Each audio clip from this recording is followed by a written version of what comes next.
आपका बोतल में भाई कहा गया कि शराब हो रहा या कोल्ड ड्रिंक न भरिएगा, नहीं तो उधर जाएंगे तो बोतल कोई गायब भी कर सकता है, कोई भरोसा नहीं है। देखिए बोतल पीछे भी अपना भाई लोग लेकर बैठे हैं, यानी कि पानी पीते रहिए और सबको पानी पिलाते रहिए। देखिए भाई आपका कल लिखवा जाएगा, आज पूरा हम समाप्त करेंगे, चाहे भले 12 बज जाए, लेकिन आज आपका छोड़ना नहीं है। यानी कि आज हर हाल में आपका जो उत्तराखंड पुलिस नियम है उसको समाप्त करना है। और भाई जिन लोगों का छूटा है, आपका शाम को भी शुरू हुआ है, लाइव भी चलता है और आपका वह भी रिकॉर्डेड वीडियो भी जाता है।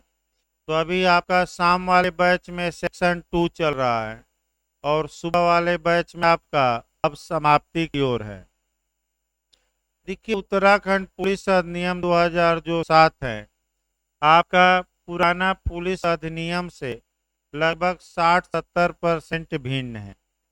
और पहली बार भाई कभी पढ़े नहीं है लोग, पहली बार पढ़ने में थोड़ा कठिन भी लगता है। आईपीसी और सीआरपीसी ये सब कठिन उतना नहीं लगेगा, लेकिन जो नए कानून रहते हैं वे थोड़ा कठिन जरूर होते हैं। तो नए कानूनों को एक बार नहीं, कम से कम 2 बार पढ़िए। एक बार में आधा कंसेप्ट ही क्लियर हो पाता है, जब आप दोबारा पढ़ते हैं तब जाकर पूरी तरह दिमाग में बैठता है। तो प्रयास ये किया जाएगा कि दोबारा चल भी रहा है और जब डेट आ जाएगी तो आपका 10 दिन एकदम स्पीड में थोड़ा पढ़ा दिया जाएगा, यानी कि स्मृति ताजा हम करवाएंगे लास्ट में 10 दिन। लेकिन अभी आपका डिटेल में एक एक जो प्रावधान है वो पढ़िए।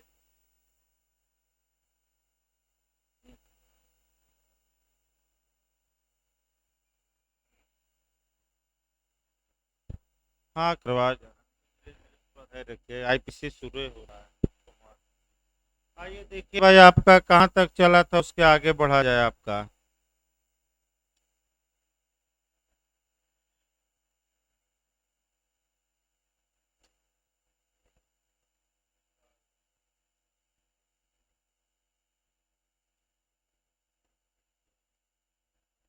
देखिए आपका अध्याय 9 शुरू करना था, कल्याण और शिकायतों का निवारण। यानी कि पुलिस वालों के कल्याण के लिए भी कुछ योजना बनाई जाए और पुलिस के विरुद्ध जो भी शिकायतें मिली हैं उसको कैसे सॉल्व किया जाए, कैसे निवारण किया जाए। इस चैप्टर में मुख्य रूप से यानी कि अध्याय 9 में हमें ये पढ़ना है। देखिए आपका 77 देखा जाए, पुलिस अधिकारियों का कल्याण। तो आपका 77 ये बताता है कि पुलिस महानिदेशक अपने पर्यवेक्षण और नियंत्रणाधीन पुलिस अधिकारियों एवं अन्य कार्मिकों के लिए कल्याणकारी उपायों के कार्यान्वयन के लिए उत्तरदायी होगा। तो पुलिस के कल्याण की योजनाएं अच्छे ढंग से चले, इसके लिए कौन जिम्मेदार होगा, कौन उत्तरदायी होगा? तो डीजीपी यानी कि पुलिस महानिदेशक। दूसरा काज ये कर रहा है राज्य सरकार, इस संबंध में पुलिस महानिदेशक को परामर्श देने और उसकी सहायता के लिए एक या एक से अधिक पुलिस अधिकारी नियुक्त कर सकती है। यानी कि राज्य सरकार पुलिस का कल्याण कैसे हो, पुलिस महानिदेशक आपका को परामर्श देने के लिए एक पुलिस अधिकारी एक या एक से अधिक नियुक्त कर सकती है, जो डीजीपी को आपका परामर्श दे सकता है कि पुलिस वालों के कल्याण ऐसे किया जाए और ये योजनाएं बनाई जाए। 77 देखिए, पुलिस कल्याण ब्यूरो ये आ सकता है। पुलिस कल्याण ब्यूरो 78 में है। देखिए एक पुलिस कल्याण ब्यूरो होगा जिसे एतस्मिन पश्चात ब्यूरो कहा गया है और जिसका प्रधान एक ऐसा अधिकारी होगा जिसका पद पुलिस उप महानिरीक्षक यानी कि डीआईजी से नीचे का नहीं होगा। क्वेश्चन यहाँ दो, इस वाक्य से दो क्वेश्चन बने। पहला, बैरक पुलिस कल्याण ब्यूरो का प्रावधान किस सेक्शन में किया गया है? तो आपका जवाब रहेगा सेक्शन 78 में किया गया है। दूसरा आपका पूछ सकता है कि पुलिस कल्याण ब्यूरो में जो अधिकारी नियुक्त किया जाएगा वह किस रैंक का नीचे का न हो? तो पुलिस उप महानिरीक्षक यानी कि आपका शॉर्टकट में डीआईजी कहा जाता है। डीआईजी के नीचे का न हो, या तो डीआईजी या उसके ऊपर आईजी या उसके ऊपर एडीजीपी डीजीपी तमाम होते हैं। यानी कि डीआईजी के नीचे का, पुलिस उप महानिरीक्षक के नीचे का स्तर का वह नहीं होगा। अगला देखिए आपका क्लास 2, अन्य बातों के अतिरिक्त ब्यूरो के कृत्य और कर्तव्य में पुलिस कर्मियों के लिए कल्याणकारी उपायों का प्रशासन और अनुश्रवण शामिल है। यानी कि यह जो ब्यूरो होगा आखिर कार्य क्या करेगा? तो पुलिस के लिए योजनाएं बनाएगा, कैसे पुलिस का कल्याण हो। तो आपका योजना कुछ बना दीजिए कल्याणकारी। दो चार तो आप भी बता सकते हैं कि पुलिस के लिए कल्याणकारी योजनाएं। तो भाई चिकित्सा के बारे में, पुलिस वाला अगर ड्यूटी के दौरान मर जाता है तो मुआवजा दिया जाए। ड्यूटी के दौरान अगर वह घायल हो जाता है तब भी सरकार कुछ दे। रिटायर हो गया, कोई आय का स्रोत नहीं है तब भी दे, या रिटायर होने पर भी चिकित्सा व्यवस्था दे इत्यादि। ये पुलिस के कल्याण के लिए क्या है? योजनाएं। ये भी काफी अच्छा प्रावधान है कि जो पुलिस है आपका 24 घंटा की कार्य करती रहती है, और कोई जोखिम हो जाए तो कम से कम सरकार का दायित्व है कि उस जोखिम के बारे में वह कंपनसेशन दे, क्षतिपूर्ति करे, यानी कि पुलिस वालों को सुविधाएं दे, पैसा दे। तो कौन कौन से भाई आपका कल्याण में कार्य हैं? तो आपका चिकित्सा हो गया, विशेषकर पुरानी और गंभीर गंभीर बीमारियों की चिकित्सा। तो कम से कम एक बीमारी तो बता दीजिए जो पुरानी हो और गंभीर हो। तो आजकल तो ज्यादातर जो बीमारियां हैं आपका, जैसे कि बीपी ही बढ़ा है पुलिस वाले का, भाई बीपी बढ़ गया, या शुगर लेवल हाई है, या मानसिक तनाव है हमेशा, तो इसके भी अब क्या माना जाएगा? गंभीर ही। देखिए, जिससे सेवानिवृत्त के पश्चात पुलिस अधिकारियों और अन्य कार्मिकों तथा उनके आश्रितों के लिए चिकित्सा योजनाएं, यानी कि जो ये चिकित्सा योजनाएं हैं इसमें जब पुलिस वाला कोई रिटायर हो जाता है तो ऐसी दशा में भी योजना बनाई जा सकती है कि रिटायरमेंट के बाद भी पुलिस वालों को चिकित्सा सरकार मुहैया कराए, उनके आश्रितों को कराए। आश्रित यानी कि पत्नी हो गई, फिर आपका कह सकते हैं पुत्री हो गया, पुत्र हो गए, इनका भी क्या करे? चिकित्सा व्यवस्था कौन करवाए? राज्य सरकार करवाए आपका। यानी कि कुल मिलाकर एक लाइन में ये आया कि जब कोई पुलिस वाला अपने पद पर है तभी उसको आपका चिकित्सा व्यवस्था सरकार उपलब्ध कराए, और जब वह रिटायर हो गया तब भी सरकार चिकित्सा व्यवस्था उपलब्ध कराए। केवल उसको ही नहीं बल्कि उसके डिपेंडेंट को भी, यानी कि उसके आपका डिपेंडेंट का मतलब उसके आश्रितों को भी। अगला देखिए भाई, ड्यूटी के दौरान चोट लगने पर पुलिस अधिकारियों और अन्य कर्मियों को चिकित्सा सहायता उपलब्ध कराना, ये भी कल्याण ब्यूरो का कार्य होगा। राज्य सरकार जैसा निर्धारित करे। तो आप देखे भी होंगे कि तमाम पुलिस वाले कार्य करते हैं, उपद्रव होता है, तमाम दंगे बलवे होते हैं और उसमें पुलिस वालों की यहाँ तक कि चोट भी लग जाती है और कभी काल पुलिस वालों की मृत्यु भी हो जाती है। तो क्या सरकार का ये कार्य नहीं है कि अगर ड्यूटी के दौरान चोट लगी है तो चिकित्सा व्यवस्था कराए और सरकार अपने खर्चे पर पुलिस वाले का क्या करे, इलाज। अगला, सेवा करते समय मृत व्यक्तियों के निकट संबंधियों को वित्तीय सहायता जैसा राज्य सरकार निर्धारित करे। यानी कि अगर कोई ऑन ड्यूटी मर जाता है तो जो आश्रित हैं, आश्रित माने पत्नी हो गई, पुत्र हो गया, पुत्री हो गई, इनको कुछ पैसा दिया जाए ताकि ये भूखे न मरें। और आश्रित कोटे से नौकरी भी दी जाती है। आप आश्रित कोटे से क्या दी जाती है, नौकरी, ताकि इनके बच्चों का भी क्या हो, कल्याण।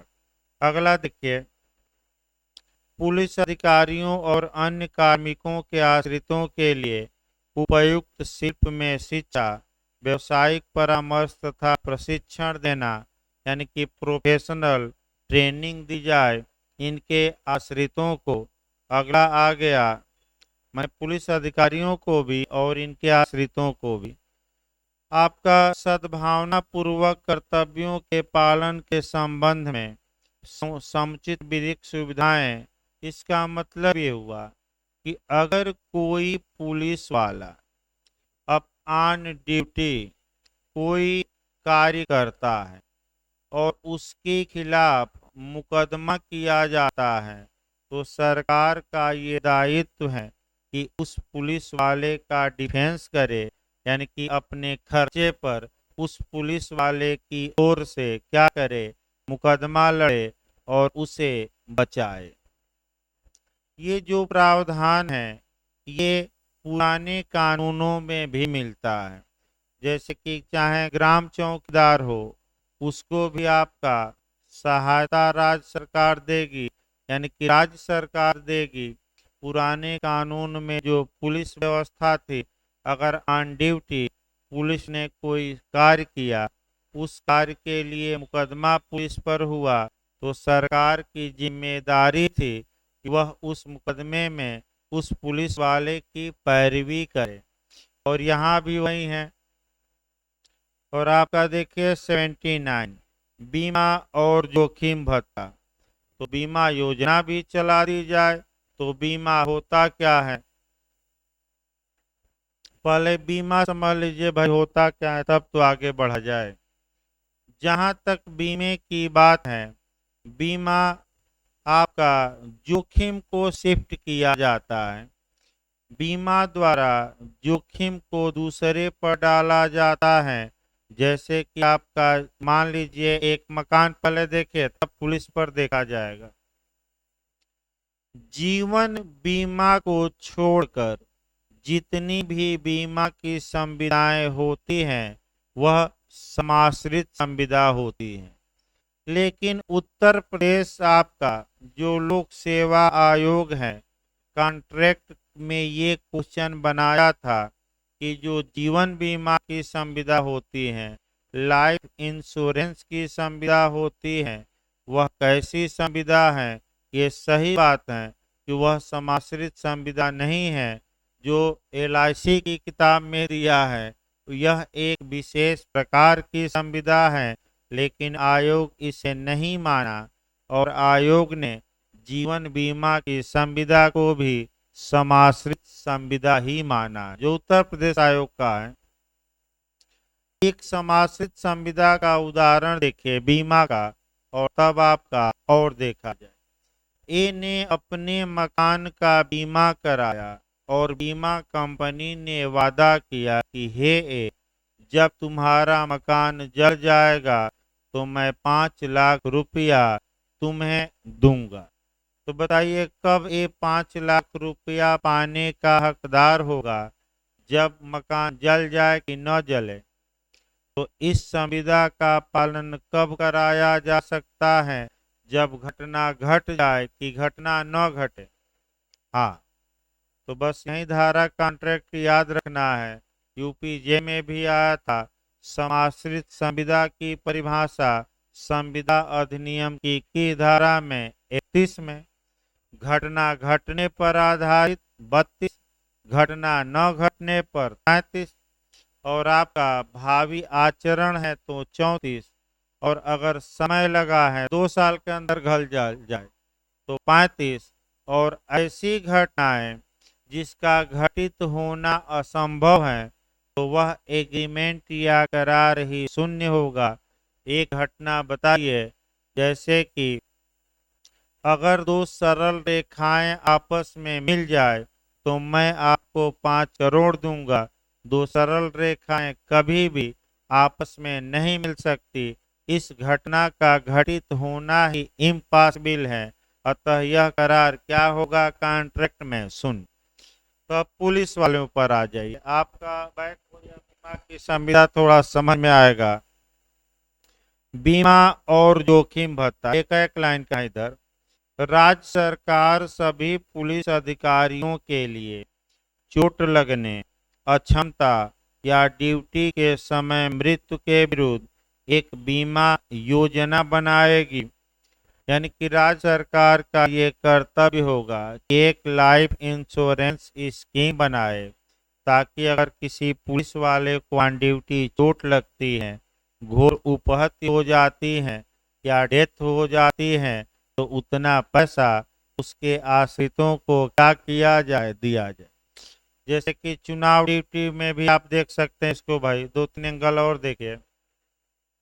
आप चुनाव ड्यूटी में भी देख सकते हैं, जब चुनाव होते हैं तो जैसे कि पंचायत चुनाव हुआ, पंचायत चुनाव में जितने कर्मचारी लगे रहते हैं उन सब का बीमा होता है, और कई हजारों कर्मचारी यानी कि सैकड़ों कर्मचारी कोरोना से मर गए, और सरकार ने कहा कि केवल 2 कर्मचारी मरे हैं। यानी कि डीएम ऐसी रिपोर्ट दे देते हैं कि ये कोरोना से नहीं मरा, ये तो अन्य बीमारी से मर गया। भाई आपका, जबकि आपका जो शिक्षक विधायक हैं, एमएलसी हैं, वह आपका 500 से अधिक आंकड़ा बताए। हाई कोर्ट में पीआईएल हुई कि मुआवजा दे सरकार। राज्य सरकार ने कहा कि केवल 2 से 3 व्यक्ति ही कोरोना से मरे हैं, अन्य तो अन्य बीमारी से मर गए। इसी प्रकार आपका दूसरा एंगल देख सकते हैं। आपका कोरोना बीमारी ही अब गैस की कमी के कारण कितने लोग मरे, तो सरकार ने संसद में कहा एक भी व्यक्ति गैस की कमी के कारण नहीं मरा, जबकि हजारों क्या हुए गैस के कमी के कारण मर गए। अब सरकार फिर आया, भाई जितने लोग कोरोना से मरे हैं सरकार मुआवजा दे, लेकिन मुआवजा देने के लिए तैयार नहीं थी, तो सुप्रीम कोर्ट आगे आया। अब तैयार हो गई है बाद बाद, क्योंकि सुप्रीम कोर्ट ने आदेश दिया कि मुआवजा देना होगा, तो ज़्यादा तो नहीं, 50-50 हजार। उसमें भी सरकार ने कहा कि सर्टिफिकेट पहले लाइए कि आपके परिवार का आदमी कोरोना से ही मरा है। अब सर्टिफिकेट कहाँ से आए वो भी समस्या है। गांव में तो ऐसे ही लोग मर गए बिना मेडिकल और मेडिकल जांच होती नहीं थी, यानी कि पोस्टमार्टम होता नहीं था।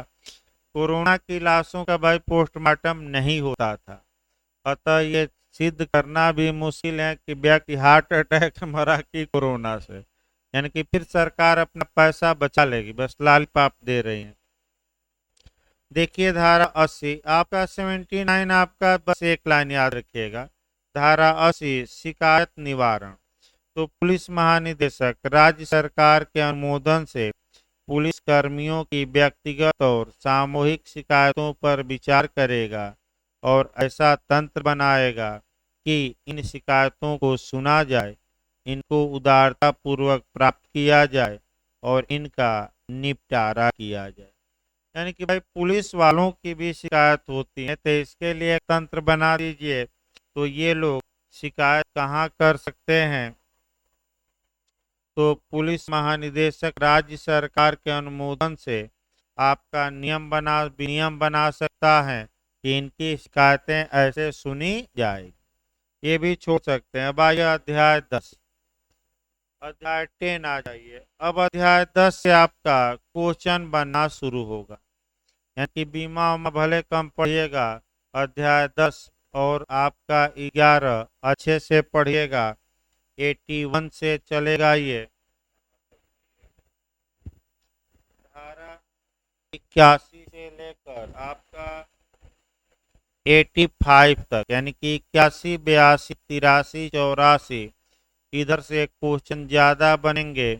हमें लगता है कि 2 या 3 क्वेश्चन इधर से बनने का चांस है, और अच्छे से इसको समझिए फिर एक बार।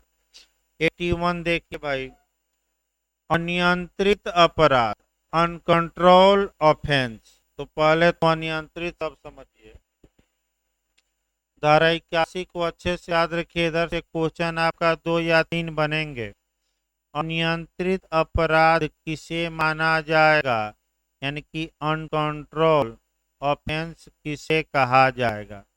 तो पहले अनियंत्रित शब्द पर आइए और इसको आप जोड़ लीजिएगा अनकंट्रोल हॉर्स से, अनियंत्रित घोड़ा से। तो किसे अनियंत्रित घोड़ा कहा जाता है, ये जे में आ चुका है। तो जो पब्लिक पॉलिसी होती है, जो लोक नीति होती है, या जो जनता की भलाई की नीतियां होती हैं, उसे ही रिचर्डसन बना मेलिस के बाद में जस्टिस बोरो ने अनकंट्रोल हॉर्स कहा है। ये क्वेश्चन आपका 3 एंगल से आया है। पहला एंगल से ये पिछली बार आया कि किसने लोकनीति की तुलना अनकंट्रोल हॉर्स से की है, तो आपका बोरो ने। किस केस में लोकनीति को अनकंट्रोल हॉर्स माना गया, तो रिचर्डसन वर्सेस मेलिस। और अनियंत्रित घोड़ा किससे संबंधित है, एक जगह ये पूछ लिया, तो पब्लिक पॉलिसी किसे रिलेटेड है, पब्लिक पॉलिसी या लोक नीति। अब अनियंत्रित अपराध देखिए, यहाँ से क्वेश्चन बनने का पूरा चांस है। अच्छे से देखिए भाई, जब भी उत्तराखंड पुलिस अधिनियम की इस धारा को पढ़िए, यानी कि 81 को, यानी कि धारा 81 को जब भी पढ़िए, तो जो लोग यूपी देना चाहते हैं वे कम से कम आपका कोरिलेट करके पढ़ेंगे, और वह पुराना पुलिस एक्ट, यानी कि 1861 का पुलिस एक्ट की धारा 34, यानी कि पुराने पुलिस एक्ट की धारा 34 में जो प्रावधान किया गया था, उसी का संक्षिप्त रूप थोड़ा कहाँ दिया गया है, तो उत्तराखंड पुलिस अधिनियम 2007 की धारा कहाँ, 81। तो पुराना कानून भी एक बार हम बता देते हैं। देखिए, जो पुराना कानून था उसकी धारा जो 34 थी, उसमें 8 ऐसे पब्लिक न्यूसेंस या लोक उपताप के 8 ऐसे अपराध दिए गए थे, जहां की पुलिस किसी व्यक्ति को वारंट के बिना गिरफ्तार कर सकती थी, यूपी में है भी अभी, और दंड की मात्रा 8 दिन तक का कारावास या 50 रुपया जुर्माना। ये पुराना पुलिस एक्ट है। तो आखिर उत्तराखंड सरकार ने, उत्तराखंड विधानसभा ने जब नया कानून बनाया, तो ये जो प्रावधान है पूरा तो नहीं, लेकिन कुछ कहाँ रख दिया, 81 में। तो 81 को पुराने पुलिस अधिनियम की किस धारा से जोड़कर पढ़ेंगे, 34। देखिए अब एक सब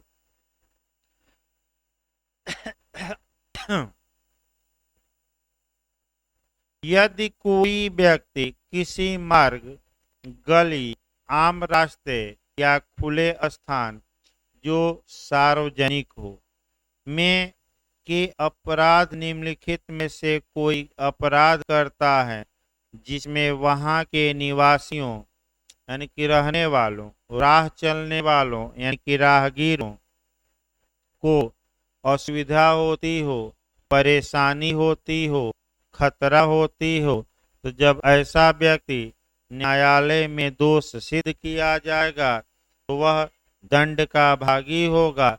न्यूनतम दंड कितना याद रखिएगा, 500, और अधिकतम दंड कितना है, 1000। फिर एक बार 34 को जोड़िए, आपका पुलिस एक्ट पुराना भाई। पुराने पुलिस एक्ट में कितनी प्रावधान था सजा का, कितना प्रावधान है पुराना में, कितना दिन का कारावास में बता था, 8 दिन, और जुर्माना 50। और यहाँ अब कितना प्रावधान है उत्तराखंड में, कम से कम 500 रुपया जुर्माना और अधिकतम 1000। अब देखिए आपका कैसे क्वेश्चन बनेगा, इतने शब्दों को मैं बता रहा हूं, अभी आसान नहीं है समझना। अब ये जो अपराध कहाँ किए जा सकते हैं, तो किसी मार्ग पर, पहला तो सार्वजनिक स्थान पर किए जाएंगे कि प्राइवेट पर, तो सार्वजनिक पर। सार्वजनिक मार्ग पर किए जा सकते हैं, सार्वजनिक गली में, सार्वजनिक आम रास्ते, या सार्वजनिक खुले स्थान, प्राइवेट स्थान पर नहीं, पहला। दूसरा आपका कह सकते हैं कि कौन से अपराध किए जाते हैं, तो इसका लिस्ट हम आगे बताएंगे। तो ऐसे अपराध से क्या हो रहा हो, तो ऐसे अपराध से उस क्षेत्र के निवासियों को या उस क्षेत्र में आने जाने वालों को क्या क्या हो रहा है, या तो असुविधा हो रही है। जैसे कि एक उदाहरण देखिए, मान लीजिए कटरा जाइए, तो दुकान वाले एकदम आगे तक आधा रोड छाप लिए हैं, लग रहा है कि उन्हीं का रोड है। तो क्या जनता को असुविधा हो रही है कि नहीं जाने में, हो रही है। तो कौन सी धारा यूपी में लागू होगी, 34, और उत्तराखंड का मामला रहेगा तो कौन सी धारा, 81। अगला देखिए, परेशानी हो या खतरा हो। खतरा का मतलब कब ये शरीर पर गिर जाए, कब हम घायल हो जाएं, तो ऐसी दशा में अगर कोई व्यक्ति ऐसा अपराध करता है, अभी अपराध बताएंगे कौन कौन से अपराध, तो अगर न्यायालय में मुकदमा चलता है और ऐसा व्यक्ति दोषी ठहराया जाता है, तो ऐसी दशा में वह कितने का दंड का भागी होगा, न्यूनतम कितना, 500, अधिकतम 1000। बस ये याद रखिए। अब कौन कौन से अपराध हैं जो आपका माने सार्वजनिक माने मार्ग पर, आपका गली में, खुला स्थान पर जो सार्वजनिक हो करेंगे, तो ये सेक्शन आप पर अप्लाई होगा। अब देखिए अपराधों की कैटेगरी, नशे में धुत हो, यानी कि कोई व्यक्ति नशे में, अब देखिए एक एक शब्दों को समझना, इसको जोड़ते रहे भाई, आपका आईपीसी में भी जोड़ना है, लिख लीजिए 510। जो नशे में धुत मैं बता रहा हूं, यानी कि 2 बूंद वाला हो, या 4 बूंद लिया हो, या गांजा शराब पिया हो, या अफीम लिया हो, या आपका चरस खाया, उससे मतलब नहीं है। आपका नशे में धुत हो तो तुरंत दिमाग एक लाइन और जोड़ लीजिए ऊपर। पहले नशे में धुत को हम आईपीसी में बताएंगे और इसी को हम 81 में बाद में कोरिलेट करेंगे। अगर कोई व्यक्ति नशे में धुत है और सार्वजनिक स्थान में अवचार करता है, यानी कि एक आदमी शराब पी लिया और रोड पर जा रहा है, कभी इस बाइक वाले के ऊपर, कभी उस बाइक वाले के ऊपर, वो कभी उस राहगीर के ऊपर, तो कभी साइकिल वाले के ऊपर गिर जा रहा है, तो आईपीसी की कौन सी धारा अप्लाई करेगी, और रट कर जाइएगा कौन सी। और अब बताइए आप लोग, उत्तराखंड पुलिस अधिनियम की कौन सी धारा, 81, और पुराने पुलिस अधिनियम की 1861 वाले की कौन सी धारा, 34। अब देखिए यही झारखंड का क्वेश्चन बना है, थोड़ा सतर्क रहना आईपीसी में, कि आईपीसी में सबसे कम कारावास का दंड किस धारा में, जुर्माना नहीं मैं बता रहा हूँ, इम्प्रिजमेंट या कारावास अभी आपका बना भी था, यूपीएसआई में भी बना था और झारखंड एपीओ में भी बना था अभी, तो वह 510 ही है। 24 घंटे का कारावास या 10 रुपये का जुर्माना या दोनों। रट कर जाएगा, कितना कारावास है? 24 घंटे का कारावास या 10 रुपये तक का जुर्माना या दोनों। पुलिस एक्ट में कितना दंड है? कम से कम 500 रुपया और अधिकतम 1000। और सेक्शन जोड़े रहेगा भाई। अब आइए फिर पुलिस एक्ट पर आए, थोड़ा समय लग रहा है क्योंकि इधर की धाराएं काफी महत्वपूर्ण है। देखिए आपका, अगर कोई व्यक्ति नशे में धुत है और किसी गली में, आम रास्ते पर, खुले स्थान में जो सार्वजनिक हो, आपका वहाँ आपका नशे में धुत है और वह नशे में धुत के कारण वहाँ के निवासियों को या वहाँ चलने वालों को या तो असुविधा हो या परेशानी हो इत्यादि, तो ऐसा व्यक्ति जो नशे में धुत है, पुलिस अधिनियम की धारा 81 के तहत दंड का भागी होगा।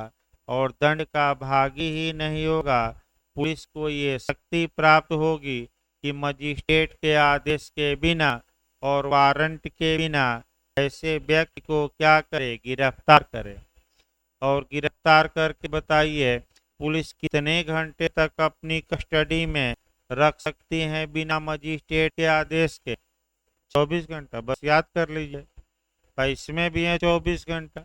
बस हो गया। 3 बातें आप खुद बता रहे हैं। वारंट के बिना गिरफ्तार कर सकते हैं कि नहीं पुलिस 81 के तहत। अगला देखिए भाई, भी नशे में धुत बताया गया। अगला देखिए शब्द दंगा।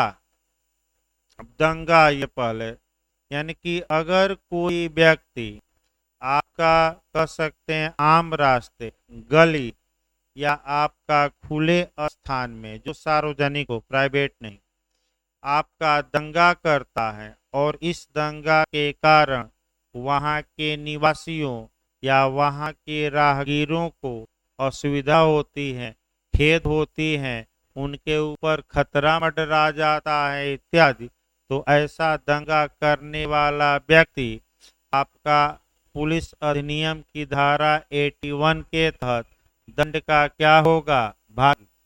तो तुरंत आईपीसी में जोड़ लीजिए कि दंगा शब्द कहाँ परिभाषित है आईपीसी में, तो किस सेक्शन में? 159। यानी कि आईपीसी की धारा 159 में एफए या दंगा परिभाषित है। दंगा में 4 आवश्यक तत्व हैं। कम से कम 2 व्यक्तियों का होना, दूसरा दोनों व्यक्तियों द्वारा लड़ाई किया जाना, तीसरा लड़ाई के कारण शांति क्या होना? भंग होना, और चौथा लड़ाई प्राइवेट स्थान पर होगी कि सार्वजनिक, यानी कि सार्वजनिक को पब्लिक प्लेस, लोक स्थान। तो दंगा कहाँ होगा? लोक स्थान की, प्राइवेट की, दोनों।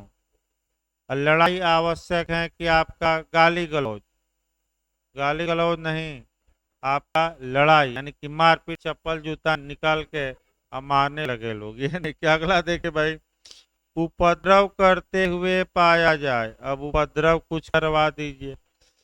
उपद्रव को आसान भाषा में कहा जाता है बलवा करते पाया जाए, यानी कि राइट करते पाया जाए।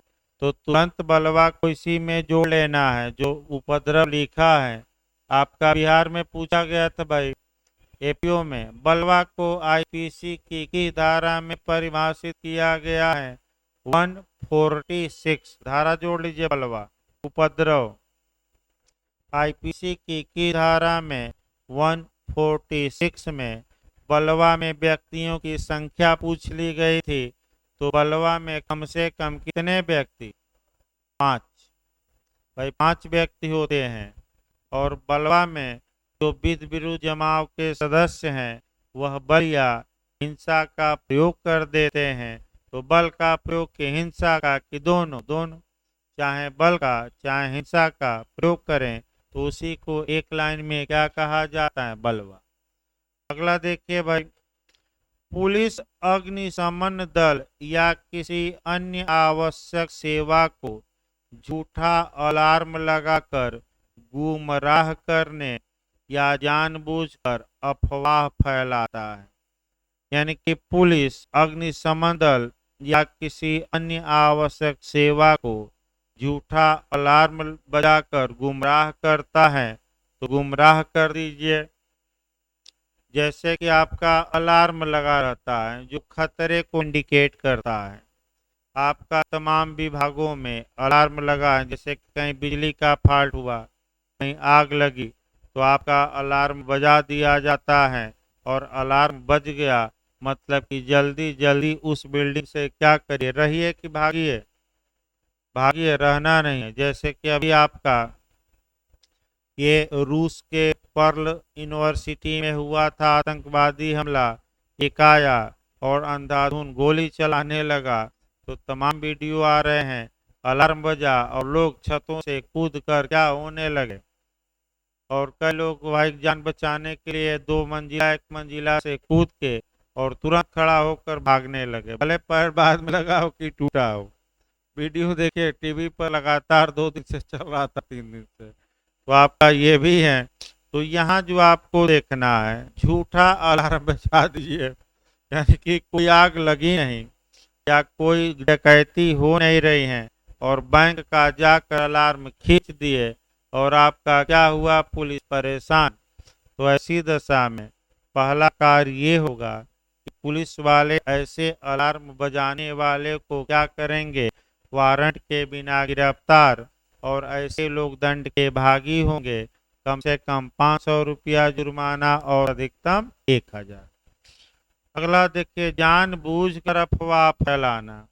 तो भाई एक जानबूझकर अफवाह फैलाने का मतलब ये हुआ कि आप जानते हैं कि ये बात असत्य है, फिर भी लोगों को सत्य के रूप में प्रस्तुत करते हैं।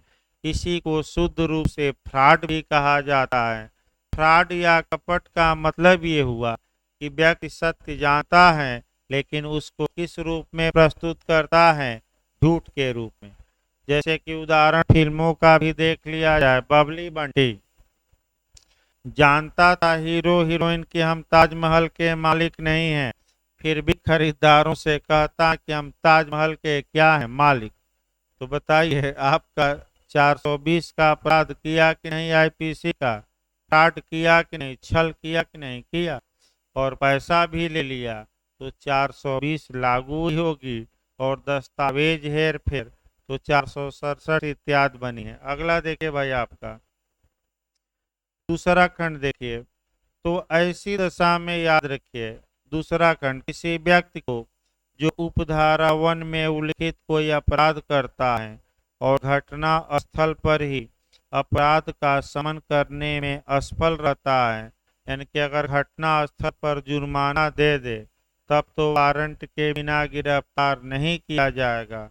और अगर घटना स्थल पर जुर्माना नहीं दिया तो पुलिस को एक पावर मिलेगा कि ऐसे व्यक्ति को वारंट के बिना क्या करे, अरेस्ट। अब इसके बाद आपका तीसरा,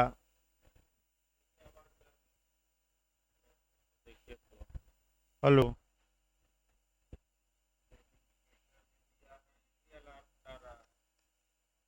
हेलो, एक बार चेक करिए तो तब आगे, नहीं तो बैटरी चेंज किया। हाँ, हेलो, हेलो।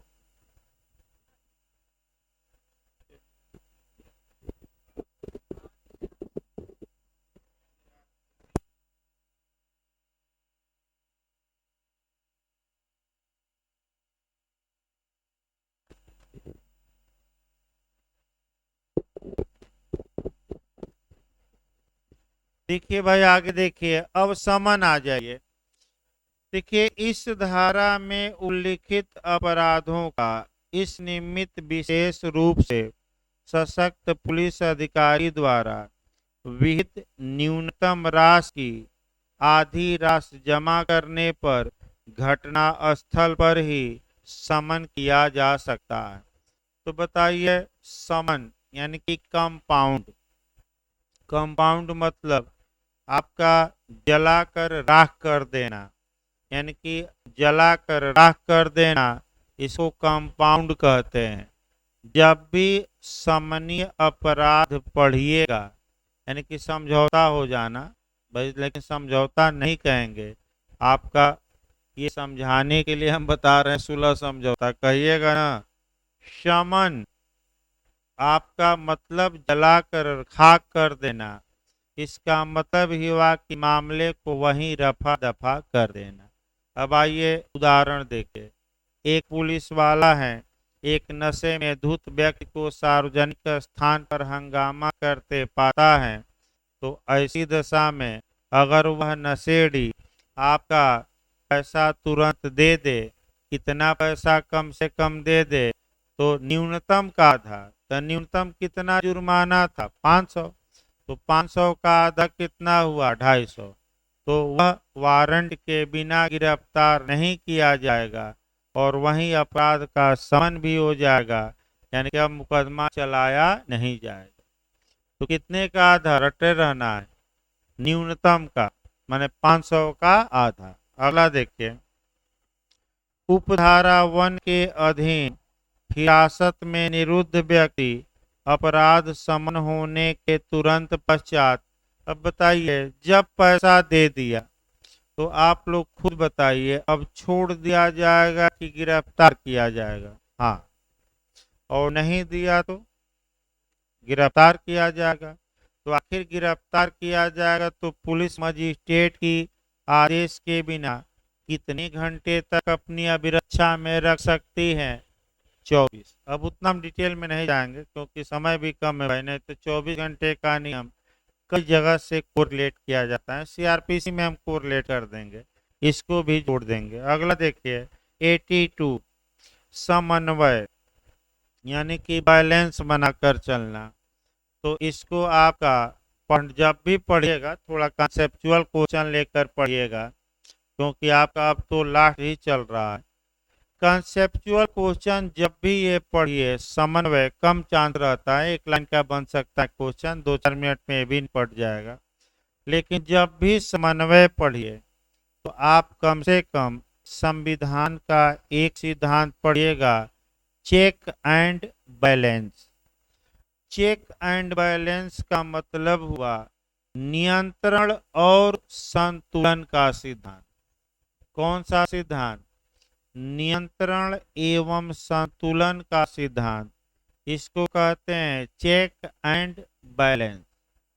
अब देखिए किसको उदाहरण से हम बता रहे हैं। केशवानंद भारती के वाद में भारत के उच्चतम न्यायालय ने ये कहा था कि भारत की संसद संविधान के किसी भी प्रावधान में संशोधन कर सकती है, लेकिन संविधान का जो बेसिक स्ट्रक्चर है, आधारिक संरचना है, मूलभूत ढांचा है, आधारभूत ढांचा है, जो संविधान में मूल मूल बातें हैं, ओरिजिनल बातें हैं, फंडामेंटल बातें हैं, उनमें संशोधन करने की शक्ति नहीं। तो आखिर ऐसा अगर होने लगे तो संसद रोज संशोधन करे और रोज सुप्रीम कोर्ट उसको अवैध घोषित कर दे, तो आखिर कैसे भारत में व्यवस्था चल रही है? यही इंटरव्यू में पूछा गया था। तो चेक एंड बैलेंस यानी कि संसद ने भी अपने पर कुछ कंट्रोल रखा है, न्यायपालिका ने भी रखा है, और एक दूसरे से बैलेंस बनाकर ही चलती है। कभी काल बैलेंस भले बिगड़ जाए, लेकिन ज्यादातर बैलेंस क्या रहता है? दोनों में बना रहता है। उसी प्रकार समन्वय बनाइए तो देखिए 82 अब सही रहेगा। किसी मंडल में विधि और व्यवस्था के प्रबंध को प्रभावी बनाने के लिए जहां अपेक्षित हो, मंडलायुक्त यानी कि कमिश्नर साहब राज्य सरकार द्वारा विभिन्न अन्य एजेंसियों में समन्वय स्थापित किया जाएगा। इसका मतलब ये हुआ कि मंडल में आपका मंडलायुक्त समन्वय स्थापित करेंगे, बैलेंस बनाना, और राज्य सरकार और विभिन्न जो अन्य एजेंसियां हैं उनके बीच आदान प्रदान सूचनाओं का और सबका होता रहे। तो ये छोड़ सकते हैं। अगला देखिए 83, आपका इसमें आपका 4 क्लाज महत्वपूर्ण है। समन्वय हेतु जिला मजिस्ट्रेट से निर्देश प्राप्त होने पर सभी विभागाध्यक्ष जिले के पुलिस अधीक्षक को पूर्ण सहायता प्रदान करना सुनिश्चित करेंगे।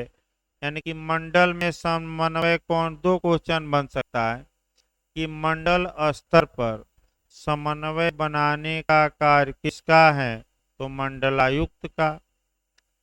और जिले में समन्वय कौन बनाता है, तो डीएम। कौन बनाता है, सभी विभागों की मीटिंग बुला लेगा, बड़े बड़े अधिकारियों की, और सब में क्या करेगा, समन्वय बनाएगा। बैलेंस बनाकर चलते रहिए ताकि एक एक विभाग दूसरे के अधिकारों का हनन न करे। IIT-3 से भी क्वेश्चन बनने का पूरा चांस है। देखिए धारा 51, धारा 52, धारा 53 और धारा 81 की उपधारा 3 और 4 के अधीन जारी किए गए विधि सम्मत आदेशों का पालन न करने पर व्यक्ति दंड का भागी होगा। और कितना दंड अधिकतम दिया जा सकता है, आपका 10,000। कितना, 10,000, 10,000 रुपया जुर्माना। यानी कि 83 के तहत 83 किन धाराओं की पूरक है, पूछ सकता है, या किन धाराओं के लिए इसमें दंड का प्रावधान है, दे देगा 51, 52, 53। उपर्युक्त सभी क्या मारेंगे, यानी कि चाहे 51 का उल्लंघन हो, 52 का हो, 53 का हो और 81 के क्लास 3 और 4 का हो, तो इसके लिए सजा का प्रावधान किसमें है, शास्त्री का 83 में। न्यायालय द्वारा दोष सिद्ध होने पर कितनी सजा दी जा सकती है अधिकतम, और रट कर जाए कितना, 10,000 रुपया। तथापि धारा 51, 52 एवं 53 के अपराध का घटना स्थल पर समन किया जा सकता है अगर अधिकतम राशि का कितना दे दिया जाए, आधा। तो भाई अधिकतम राशि कितना हो सकती है बताइए जुर्माने की, 10,000, और कितना दे दिए कम से कम, यानी कि आपका डीजे वाले पर एक देखा जाएगा। जैसे कि आजकल गाना भी चल रहा है, डीजे वाले बाबू जरा डीजे बजा दो, और अगर डीजे समय के बाद बजा दिए तो पुलिस अंदर भी कर देगी और न्यायालय द्वारा सजा पाने पर कितना जुर्माना, 10,000। लेकिन कितना दे दे तो तुरंत पुलिस वाले समन कर लेंगे, तो भाई 5,000 किस खाते में जाएगा, सरकारी की पुलिस की जेब में, नहीं पुलिस की नहीं, सरकार लेती है आप अब से पुलिस की जेब में भी डलवा दिया जाए। भाई देखिए आपका, अब इन्होंने कह दिया कि तो भाई इनके बातों का अच्छा सा पालन किया जाए और पुलिस की जेब में भी डाल दिया जाए पैसा। जो 5,000 लेगी कम से कम आधा, तो भाई वो तो रसीद कटेगा आपका और चालान कटेगा रसीद, और वह रसीद तो भाई प्रमाणित रहेगी। तो पुलिस वाले क्या करते हैं कि फर्जी रसीद रखे रहते हैं कई, और डरवाते रहते हैं कि काट देंगे काट देंगे, और तब तक धीरे से आपका पॉकेट से चुरवा कर लोग क्या निकालते हैं, पैसा इस पॉकेट में। इसीलिए ट्रेन में जाने पर 3-4 पॉकेट में पैसा रखा जाता है, और पॉकेट में कम ही रखा जाता है पर्स में, और चोरी वाले पर्स में ज़्यादा। और जब भी टीटी आता है, देख लीजिए मैं स्टूडेंट हूँ, 20 रुपया तो बचा है, पिताजी भगा दिए, मैं क्या करूँ, पैसा नहीं दे रहे हैं, घर वापस जा रहा हूँ, चलिए आप ही खिला दीजिए, 2 दिन जेल में रखेगा, भोजन तो मिलेगा। अब टीटी जानता है सब कुछ, लेकिन क्या करें भाई, जाओ या तो जेल में जाओगे तो खिलाओगे भी। तो ऐसी दशा में पुलिस वाले कमाई करते हैं भाई। 80 जो आपको 82 सेक्शन बताया गया, 81 उसमें कमाई भी होती है, इसमें भी कमाई देख लिया जाए इनकी बातों का अच्छा सा पालन करते हुए। पुलिस वाले कहे कि कम से कम 5,000 लगेगा, अब लगा जुगाड़ लगाने कि हजूर कुछ कम कर दीजिए कम कर दीजिए, तो धीरे से एक पुलिस वाला जाएगा और कहेगा कि चलो मैं 2,000 में निपटा दूंगा, दो, और रसीद नहीं कटने दूंगा, तो 2,000 अपने जेब में रख लिया और रसीद गई चूल्हे भाड़ में, और सरकार का क्या हो गया नुकसान। तब पुलिस वाले कमाते हैं, जैसे नशेड़ियों से भी कमाते हैं, दंगाइयों से भी कमा लेंगे, और जो ये लोग हैं आपका जो डीजे ओजे इत्यादि का उल्लंघन करते हैं नियमों का, उनसे भी कमा लेंगे। आपका तमाम कमाई के रास्ते हैं। अगला देखिए भाई, तो समन में कम से कम कितनी राशि आ रहा।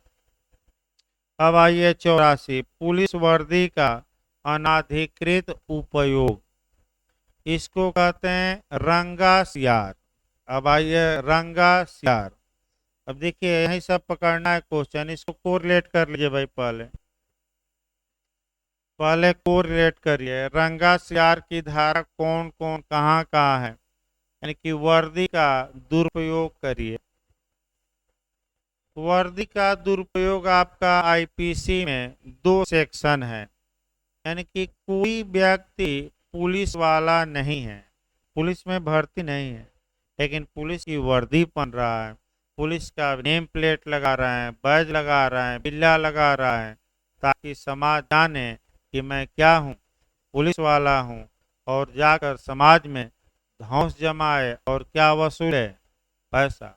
तो ऐसे जो रंगा सियार, पहले रंगा सियार देखिए तब हम कोरिलेट करते हैं, और तब दंड की मात्रा भी याद रखना है। इधर की धाराएं महत्वपूर्ण है, भले समय लग रहा हो, इधर से निश्चित क्वेश्चन आते हैं। रंगा सियार का मतलब ये हुआ कि जब कोई सियार या जयकाल, जब कोई सियार शेर की खाल पहन लेता है तो वह अपने को दुनिया की नजरों में, माने दुनिया उसे शेर समझती है, लेकिन उसकी वास्तविकता सियार की होती है। तो ऐसी दशा में एक सियार हुआ हुआ करता है तो वह भी क्या करेगा, हुआ हुआ, और पकड़ लिया जाता है। उसके बाद लोग पिटाई करते हैं और जान से मार देते हैं। तो यहाँ भी रंगा सियार। तो पहले टीपीए में आइए कि ट्रांसफर ऑफ प्रॉपर्टी एक्ट में रंगा सियार किस धारा में है, 41 लिखिए, उसी पर लिख लेना है। टीपीए की धारा 41, ये धारा 84 में लिखिएगा, इसको पढ़िएगा तो टीपीए की कौन सी धारा, 41। इसके बाद आप पढ़िएगा तो आईपीसी से पढ़िएगा। एक तो सेना, सेना का बहुरूपिया, बहुरूपिया भी कहा जाता है, सेना का वर्दी पहनना अलग है, पुलिस वालों की वर्दी पहनना अलग है। देखिए सेक्शन भाई याद नहीं आ रहा,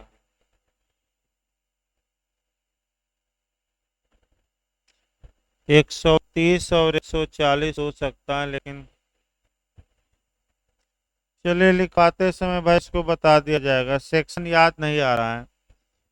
आपका देखिए सीआरपीसी है क्या किताब, या आईपीसी की बेयर एक्ट, सीआरपीसी चल भी नहीं रही।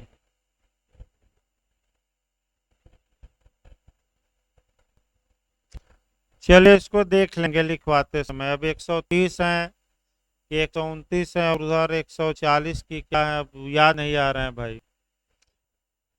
तो क्या हो, तो सेना वाला होगा, और ये वाला देखिए पुलिस वाला, लोक सेवक वाला, वर्दी 130 कौन सी धारा है देखिए भाई।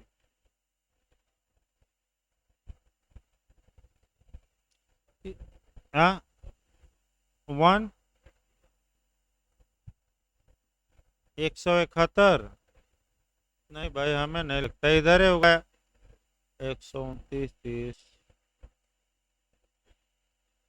हो सकता है। चलिए इसको हम बता देंगे, आपका कल लिखवाते समय बता देंगे, छोड़ दीजिए, समय ना गंवाया जाए, 2 धाराएं लिखवा देंगे।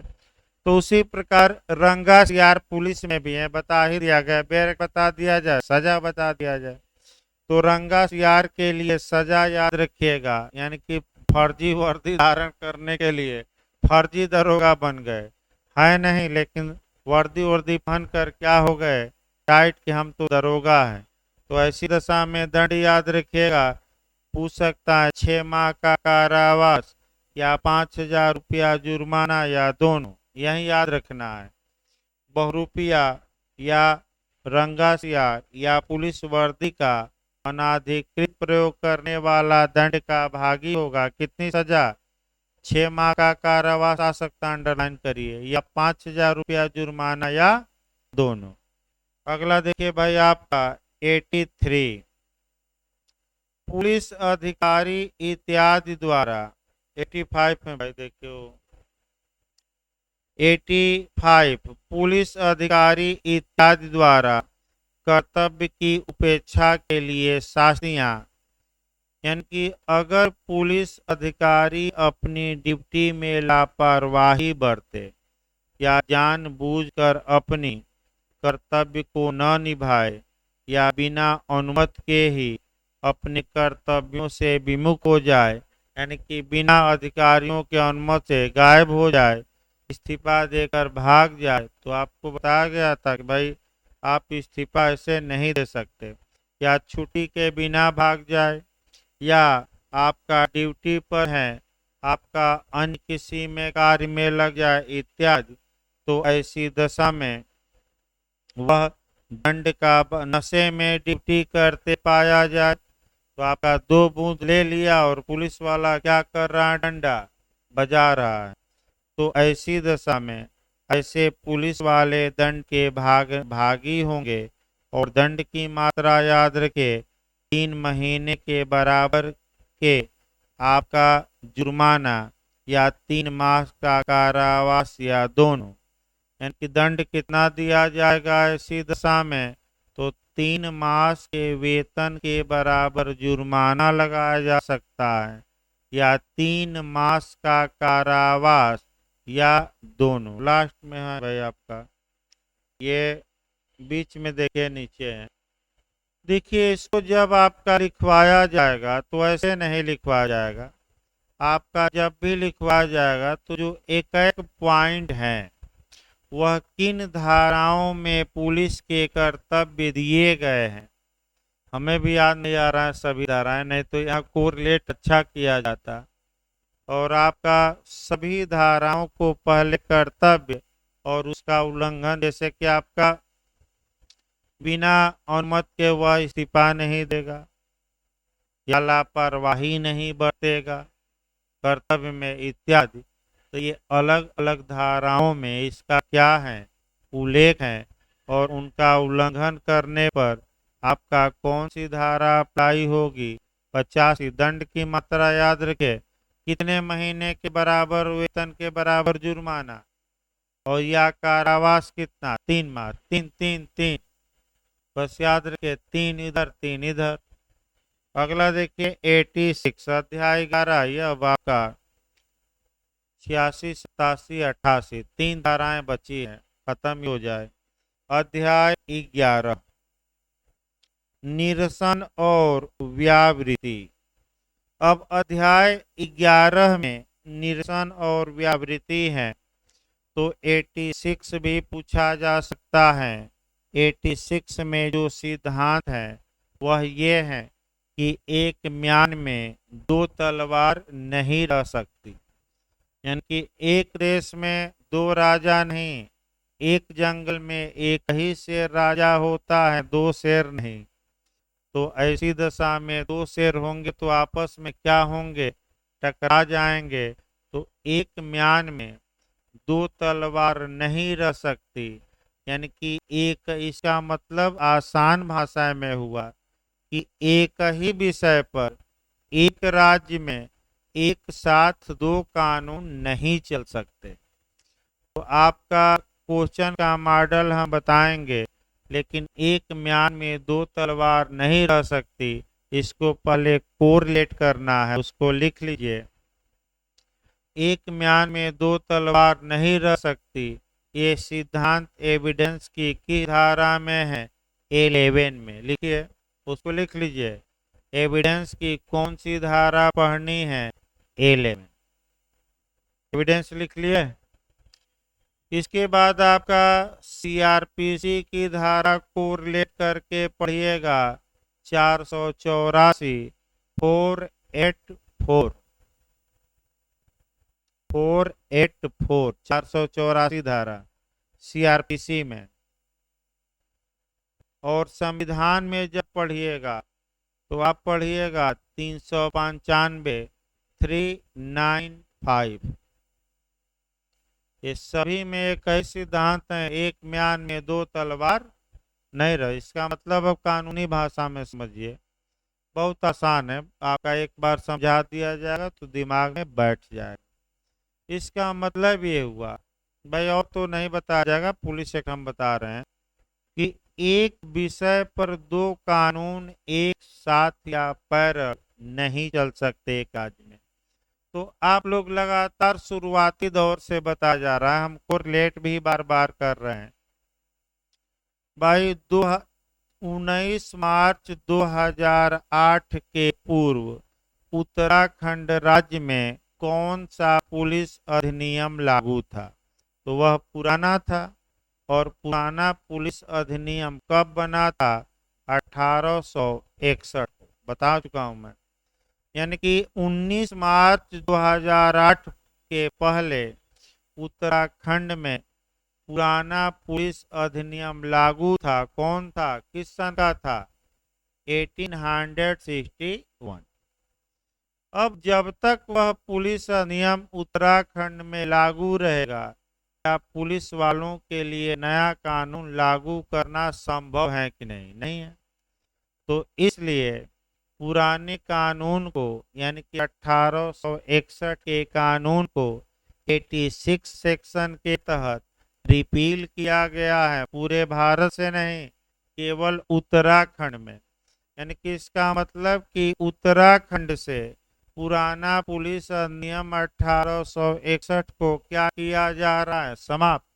और अब नया कानून जो है उत्तराखंड पुलिस अधिनियम 2007 अब लागू होगा। अब पुराना का कोई मतलब नहीं होगा। यानी किसी को कहा जाता है कि एक म्यान में दो तलवार नहीं रह। और यही बात आपका कोरिलेट करके लिखवा दी गई है। सीआरपीसी में भी सेम है, संविधान में भी है। अगर देखिए 86 के बाद 87 आ जाइए। नियम और विनियम बनाने की शक्ति। अब बस एक क्वेश्चन यहाँ बनता है कि नियम और रूल और रेगुलेशन बनाने की शक्ति किस सेक्शन में? तो आपका जवाब रहेगा 87, पहला क्वेश्चन। दूसरा क्वेश्चन बनता है, नियम कौन बना सकती है? राज्य सरकार, केंद्र सरकार, पुलिस महानिदेशक, उपर्युक्त सभी। तो सभी न मारिएगा। रूल या नियम कौन बना सकती है? केवल राज्य सरकार। और विनियम या रेगुलेशन कौन बना सकता है? पूछ ले तो राज्य सरकार न मारिएगा। क्या मारेंगे? पुलिस महानिदेशक या डीजीपी या डायरेक्टर जनरल ऑफ पुलिस। देखिए आपका स्पष्ट लिखा है भाई, राज्य सरकार इस अधिनियम के प्रयोजनों की पूर्ति हेतु नियम बना सकती है। तो 2009 में उत्तराखंड सरकार ने नियम बनाया है, वो पढ़ना नहीं है, फिर बता दिया जाए। और आपका पुलिस महानिदेशक राज्य सरकार के अनुमोदन से क्या बना सकता है? विनियम। चलिए फिर एक बार भाई इसको मैं बता रहा हूँ। रूल रेगुलेशन की धारा में बनाए जा सकते हैं पुलिस एक्ट के 87। नियम कौन बना सकती है? राज्य सरकार। किसकी अनुमोदन से? किसी के अनुमोदन की आवश्यकता नहीं है। विनियम या रेगुलेशन कौन बना सकता है? पुलिस महानिदेशक। किसके अनुमोदन से? राज्य सरकार। यानी कि राज्य सरकार के अनुमोदन से, यानी कि राज्य सरकार जब तक ओके न कर दे तब तक महानिदेशक अपना मन से नहीं कुछ करेंगे। और अंतिम आ जाइए सेक्शन आपका 88, कठिनाइयां दूर करने की शक्ति। अब पहले सामाजिक नियम समझिए, अब लास्ट चल रहा है भाई, लास्ट सेक्शन चल रहा है। यानी कि जो डिफिकल्टी आएगी उसको दूर करने की शक्ति। इसका मतलब ये हुआ कि आप लोग यहाँ पढ़ रहे हैं, आपके समझ जो भी पढ़ाई में कठिनाई आती है तो आप पूछ सकते हैं। मौनी बाबा न बनिए, मौनी बाबा बना खतरनाक भी कभी काल होता है। मौन धारण न करिए, आप पूछ लीजिए। और मैं कठिनाइयों को दूर करने के लिए ही पढ़ा रहा हूँ, लेकिन एक समय सीमा है कि आपका शुरुआती दौर में ज़्यादा पूछिए और जब थोड़ा परिपक्व हो जाइए तो क्या पूछिए? क्वेश्चन कम। क्योंकि आपका भी कर्तव्य है कि कुछ चीज़ों का क्या करिए अब ज्ञान। ठीक है, शुरुआती दौर में लोगों को ज़्यादा दिक्कत रहती है, लेकिन जब एक दो माह पढ़ लेते हैं तब थोड़ा बहुत तो ज्ञान हो ही जाता है। वैसे भी अब किसी भी बैच में आपका कम ही लोग पूछ रहे हैं क्वेश्चन, या तो आ नहीं रहा हो, या पढ़कर नहीं आ रहे हैं, या सब आ रहा हो। दिमाग में क्वेश्चन आपको बनाना है, इतना क्वेश्चन बनाया जा रहा है कि नया क्वेश्चन कहाँ से बने। अब क्वेश्चन का मॉडल देखे, कठिनाई को दूर किया जाए। देखिए, आपका जब भी 88 पढ़िएगा, इसके साथ एक अनुच्छेद पढ़िएगा संविधान का 392, जोड़ लीजिए तो 392, 392 भाई जोड़ लीजिए संविधान का अनुच्छेद। दूसरा जो मॉडल, अभी कठिनाई न दूर करिए, पहले मॉडल क्वेश्चन का निकाल लिया जाए। सर हेनरी अष्टम खंड का सिद्धांत उत्तराखंड पुलिस अधिनियम की किस धारा में समाहित है? तो 88 मारिएगा। कौन सी धारा? हेनरी अष्टम खंड का सिद्धांत कहाँ समाहित है? तो क्या मार्क कराएंगे? 88। अब सर हेनरी अष्टम खंड था क्या? तो सर हेनरी अष्टम इंग्लैंड का सम्राट था। कानून बनाने का पावर संसद को था, लेकिन वह संसद से कानून नहीं बनवाता था और कार्यपालिका से ही कानून बनवा कर क्या करता था? लागू। यानी कि पार्लियामेंट से कानून न बनाए और मोदी जी खुद ही कानून बनाकर क्या करने लगे? लागू। तो ये अत्याचारी शासन होगा, मनमाना होगा, और संसद की शक्ति को कार्यपालिका हड़प लेगी और सेपरेशन ऑफ पावर का क्या होगा? उल्लंघन। देखिए, जब भी कोई नया ये आपका जब भी कोई नया कानून बनता है तो उसमें जो आपका या तो राज्य सरकार को या राज्यपाल को या राष्ट्रपति को ये शक्ति दी जाती है कि जब कानून लागू करने में कठिनाई हो तो ऐसी दशा में बिना विधानमंडल से पास कराए ये लोग कानून में संशोधन कर सकते हैं और संशोधन करके लागू कर सकते हैं। विधानसभा से तुरंत पास कराना आवश्यक नहीं है। ऐसी दशा में ये जो अधिकार है, चूंकि विधायिका का है और किसको दे दिया गया? कार्यपालिका को। लेकिन इसलिए दिया जाता है कि कानून लागू करने में कोई डिफिकल्टी आए तो उस डिफिकल्टी को। अब यही आपका भारत के राष्ट्रपति को भी पावर है संविधान के अनुच्छेद कि लोकसभा यानी कि संसद के प्रथम अधिवेशन के पूर्व अगर संविधान लागू करने में कोई समस्या आती तो भारत का राष्ट्रपति उस संविधान में क्या कर सकता था?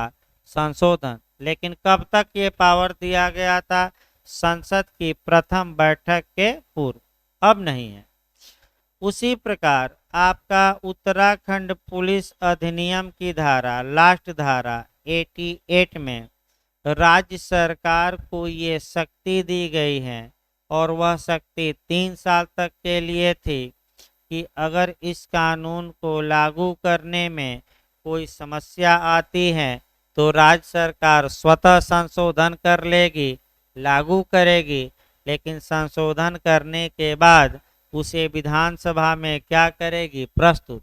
लेकिन पहले तो क्या कर देगी? संशोधन। ये तो विधायिका के अधिकार को किसने हड़प लिया? कार्यपालिका। लेकिन चूंकि हड़पना ज़्यादा समय तक नहीं रहता तो बताइए कितने साल तक राज्य सरकार कठिनाइयों को दूर करने के लिए कानून में संशोधन कर सकती थी? इस कानून में तो कितने साल? सही है ना भाई, देख लिया जाए एक बार। 3 वर्ष। कौन कर सकते हैं? राज्यपाल की राज्य सरकार, राज्य सरकार। और अब इसका कोई महत्व नहीं है, क्योंकि आप देख लीजिए 19 मार्च 2008 तो हो गया 19 मार्च 2009 एक साल, 19 मार्च 2011 3 साल। तो क्या इस आपका धारा का वर्तमान में कोई महत्व है कि नहीं? तो इस धारा को रिपील कर देना चाहिए, लेकिन बनी हुई है आपका इस प्रकार। अंततोगत्वा पुलिस अधिनियम आपका समाप्त होता है और आपका कल लिखवा जाएगा भाई, और कोरिलेट करके हम लिखवा देंगे, यानी कि कल पूरी तरह लिखवा जाएगा आपका। सोमवार से एक तो आपका एविडेंस चलेगा ही, दूसरा जो लास्ट में सब्जेक्ट लगेगा आपका पुलिस, ये आईपीसी लगेगा। और देखिए शुरुआती दौर में भी आपका अंतर्राष्ट्रीय संगठन थोड़ा फंसा है 2-3 दिन का। अब कल तक तो हमें नहीं लगता कि ख़त्म होगा, तो 2-3 दिन हो सकता है अगले हफ्ते में जाए। तो आपका एक माइनर भी लेकर चलना है, एक मेजर भी। तो आपका टीपीए लग सकता है, टीपीए लगेगा।